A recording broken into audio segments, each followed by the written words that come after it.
Hello all, my name is Ashutosh Rastogi. I'm a teacher by profession. My mission is to impart quality education for all. For that purpose, I'm creating these videos. If you appreciate my work, then please do like my video and subscribe my channel so that I could get the motivation to prepare more videos.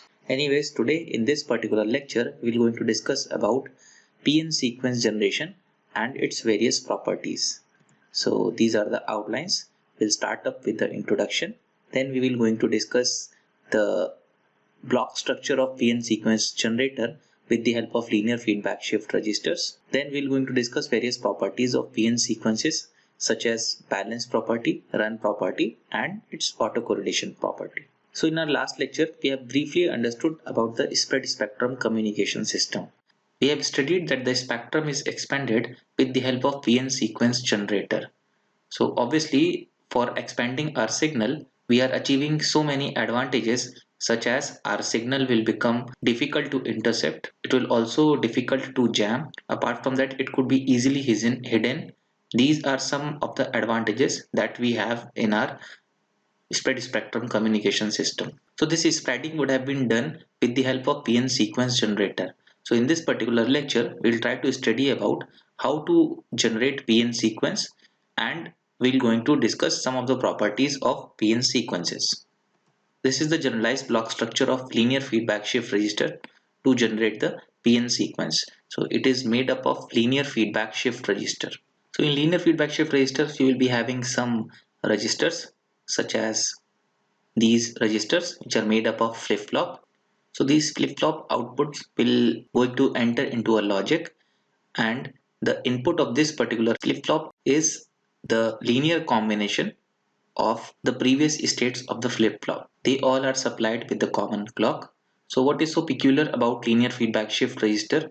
The special point about the linear feedback shift register is here the input to the flip-flop is the linear combination of the previous states of its register. That is why we are calling it linear feedback shift registers.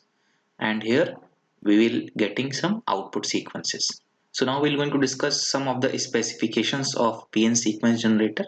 The output sequence depends upon the number of shift registers M, initial states, and the feedback logic. This is quite clear as we have already seen in our last slide that it is containing M number of registers.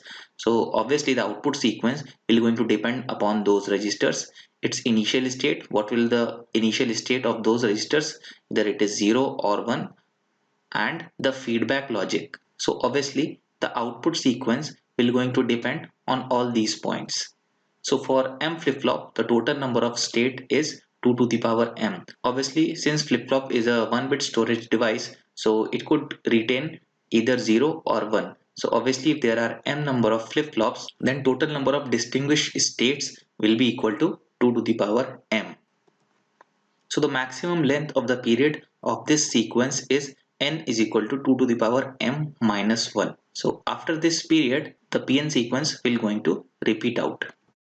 So if the feedback logic only consists of modulo 2 adders or it is made up of XOR gates, then the initial state cannot be all 0 state. If all inputs to the flip-flop is 0, then it will going to produce 0 output, and overall it will not going to generate any new sequences. It will going to generate 0 0 0 in a continuous pattern. That is why we are saying that its initial state cannot be a 0 state. So the period of PN sequence produced by the linear feedback cannot exceed 2 to the power m minus 1, since after that period it will going to repeat out its own sequence. So when the period is exactly 2 to the power m minus 1, the PN sequence is called the maximum length sequence or M sequence. So this is also your maximum length sequence. So when the period value is equal to 2 to the power m minus 1, that is called its maximum length sequence, or we could say M sequence. Now we're going to discuss an example of PN random sequence where m is equal to 4, or we could say that we are using m number of flip-flops. So here we are using 4 number of flip-flops, x1, x2, x3 and x4 all would have been combined with a common clock, and the feedback path will going to have a modulo 2 sum of x3 and x4, and that will get feedback to the input of our x1. So this is the basic structure of LFSR for m is equal to 4, or we could say that when we are using 4 number of flip-flops or shift registers. So now we will going to see that how this LFSR will going to generate the sequence, or we could say the PN sequence. So this is the structure that we have seen in our last slide. So now we will try to discuss how it will going to generate the various sequences. So here we have made a table to calculate the outcome of PN sequence. So here x1, x2, x3, x4, these are representing the current state of the flip-flop, or we could say that the shift register. Here is the clock. So initially we are assuming that the present state of our flip-flops are 1, 0, 0 and 0. So as per this particular figure, what will going to happen is the input of x2 will be the output of x1, the input of x3 will be the output of x2, the input of x4 will be the output of x3, and the input of x1, it is nothing but it is the XOR of x3 and x4. So we have seen that basically the output values are shifting by one. That is why we are calling that linear feedback shift registers. So in the second clock, what will going to happen is this 1 will get shifted here, this 0 will get shifted here, and this 0 will get shifted over here, and the value of x1 is nothing but it is the XOR of x3 and x4. So when we're going to perform XOR operation between x3 and x4, that is 0 XOR with 0, the output will be 0. So this 0 will get over here. So what will going to happen in the third clock cycle is this 0 will going to come over here, this 1 will going to come over here, and this 0 will going to come over here. And what will the value of this x1 in the third clock cycle? It is the XOR of x3 and x4. So the XOR between 0 and 0, the output will be 0 and it will going to retain over here. So this is how we have calculated the various state values of different flip-flops. So in the fourth clock, we're going to have 1 0 0 1. In the fifth clock, we're going to have 1 1 0 0 and so on. So in the ninth clock cycle, we'll again going to have 1 0 1 0, and again we're going to repeat the same thing. So this one will going to shift over here, this 0 will going to shift over here, this one will going to shift over here, and the input over here is the XOR of these two, 1 0, that turns out to be 1. So the sequence will become 1 1 0 1. So this is how we have calculated the different values of different states of flip-flops at several clocks. So we will going to have different values up to this 15th clock. At the 16th clock, we can say that 1 0 0, it is again repeating out this our first sequence. So different outcome generated by this PN sequence generator is up to 15 clock only. As we can see that we are taking the output from this x4. So the output sequence of our PN sequence generator will be given by this 0 0 0 1 0 0 1 1 and 0 1 0 1 1 1 1. We are not using this 0 since it is going to repeat it out. So up till here, this is the output of our PN random sequence generator. So since we are taking the output from the x4, as we had already said, hence the output of PN sequence generator will be 0 0 1 0 0 1 1 0 1 0 tetra 1. So this is our 15-bit sequence, which is nothing but the outcome of our PN random sequence generator, as we discussed in our example. So whose length is 15. Obviously, when we will going to count out those states, that turns out to be 15. So here the PN random sequence generator length is 15, or we could say that it is generating 15-bit length code as a PN sequence. So we need to map these sequences in the stream of -1 and +1 in order to modulate. So simple mapping would be looks like at the place of 0 we're going to use -1, and for 1 we are using +1. So after mapping, the output will going to looks like -1, -1, -1. For this one we have used +1, and for this 0 we have used -1. So this is the output of our PN sequence generator. So now we're going to discuss various properties of PN sequence. So number one is the balance property. So what is that? We're going to discuss it. This is actually showing the output of our PN random sequence generator as we have discussed in our example. So what we're going to do is we're going to calculate the number of plus ones. So we're going to count down. This is 1, here again +1, that is 2, 3, 4, 5, 6, 7, 8. So total number of +1 turns out to be 8, and total number of -1 turns out to be 7. So what balance property says that in each period the number of ones is always one more than the number of zeros. As we had already seen, we could also say that the number of +1 is always greater than number of zeros by 1. So in general, for a large value of maximum length sequence n, the probability of -1 is equal to the probability of +1. What do you mean by that? The probability of occurrence of +1 or the probability of occurrence of -1 will be equal when the maximum length sequence n will be large. So here also we could say that if we need to find out the probability of occurrence of +1, that turns out to be 8 upon 15, and the probability of occurrence of -1, that turns out to be 7 upon 15. So when this value of n is quite larger, then the ratio will become almost equivalent. That is why we are saying that for large value of maximum length sequence, the probability of getting -1 or +1 are equal. So the second property is the run property. Run is nothing but it is the string of continuous values. What do you mean by that? So this is the outcome of our PN random sequence generator. What do you mean by string of continuous value? We will going to count out -1, -1, -1. So this is a one run, then it is your +1. It is again a run of 1 bit, again -1, -1. In continuous fashion they came here. This is our third run, then +1, +1. This is also a continuous value of string.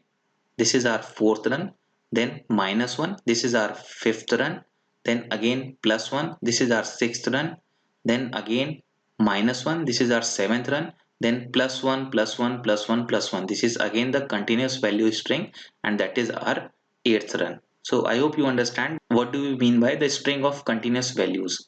So all those values which are same and coming in continuation, they are actually being called as the string of continuous values. So the total number of runs would have been given by n plus 1 upon 2. Here in this example, we have the value of n is equal to 15. So total number of runs turns out to be 15 plus 1 upon 2, that turns out to be 8. So when we're going to count the total number of runs, 1, 2, 3, 4, 5, 6, 7, 8. So this property also proves that the total number of runs is 8.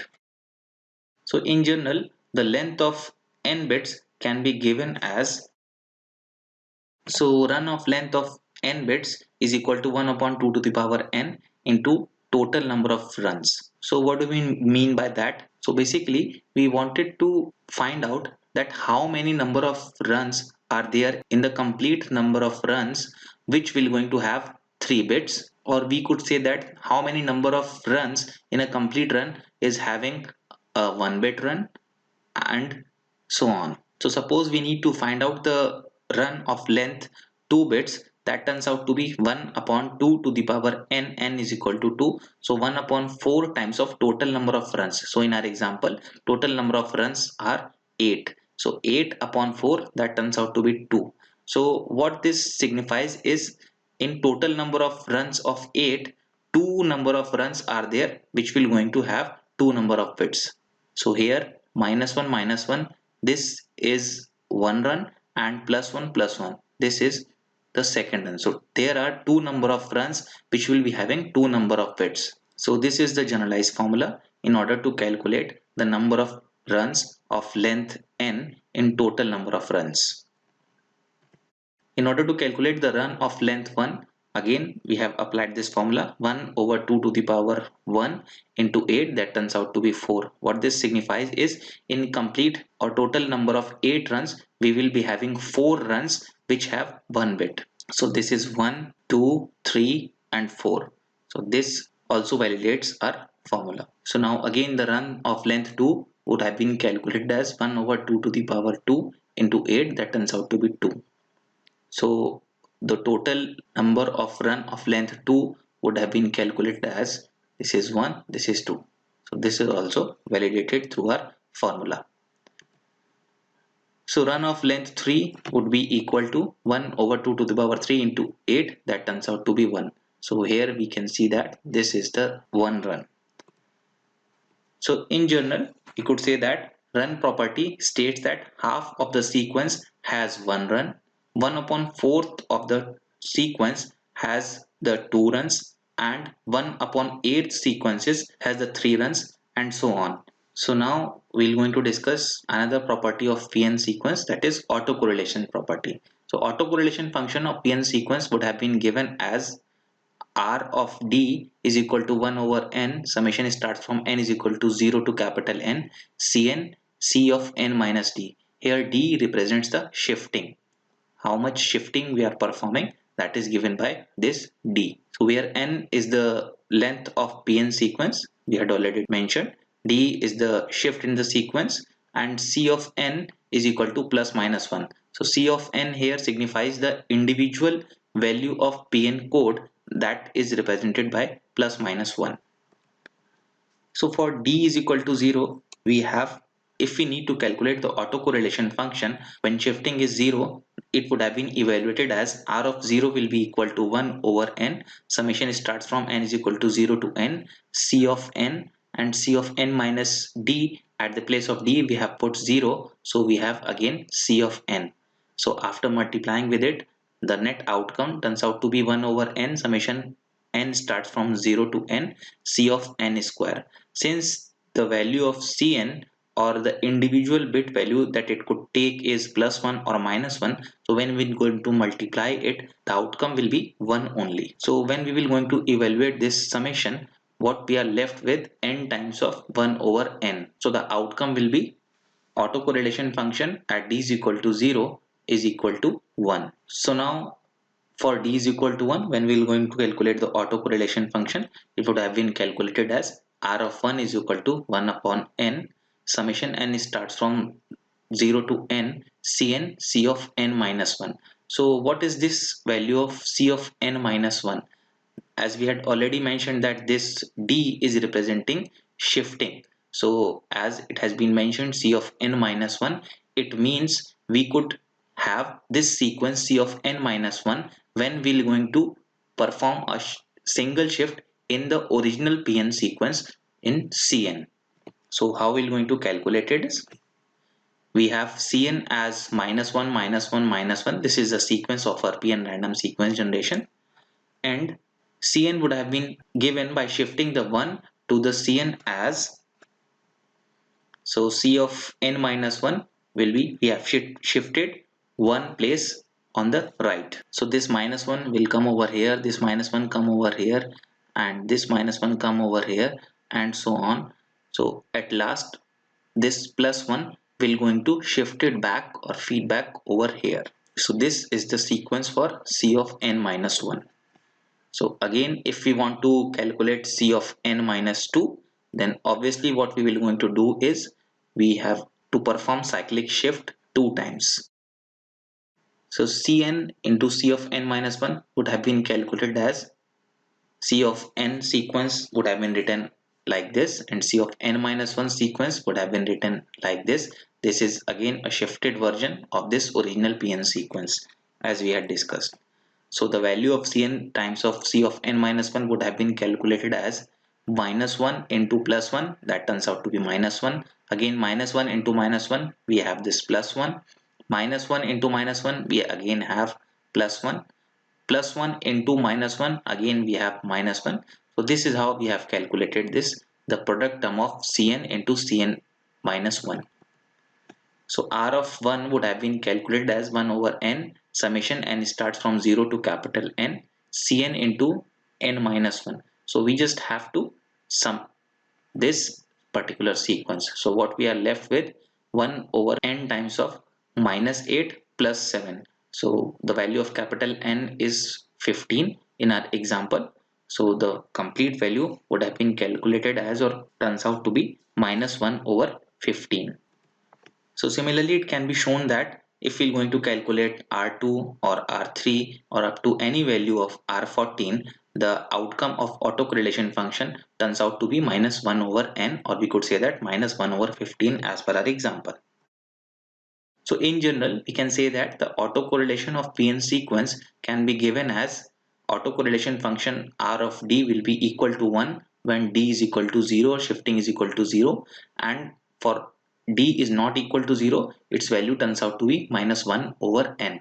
Obviously, we are talking about only a single period. We can represent this relationship through a graph between autocorrelation function over the index value. So this would have been evaluated like this one. So this is actually our, over the x-axis we are showing the difference index values, or we could say that different values of n, and over y-axis we have plotted autocorrelation function. So we have seen that at n is equal to 0, autocorrelation function value is 1, and in all other places its value will be equal to minus 1 over n. So this line is actually showing minus 1 over n. Again, in the next period, when index value n is equal to capital N, again the autocorrelation value turns out to be 1, and after that it will again equal to minus 1 over n. So this figure basically represents the autocorrelation versus index plot. So one more important property that I want to say at this particular moment is autocorrelation function at n is equal to capital N, or at n is equal to 2n, or n is equal to 3 times of capital N, the value will be plus 1, and in all other places its value will be equal to minus 1 by n. So now I hope you all guys have understood how PN random sequence number would have been generated and its various properties. In case of any doubt, you can ask me in the comment section. So these are the references. Thank you very much for your patient hearing.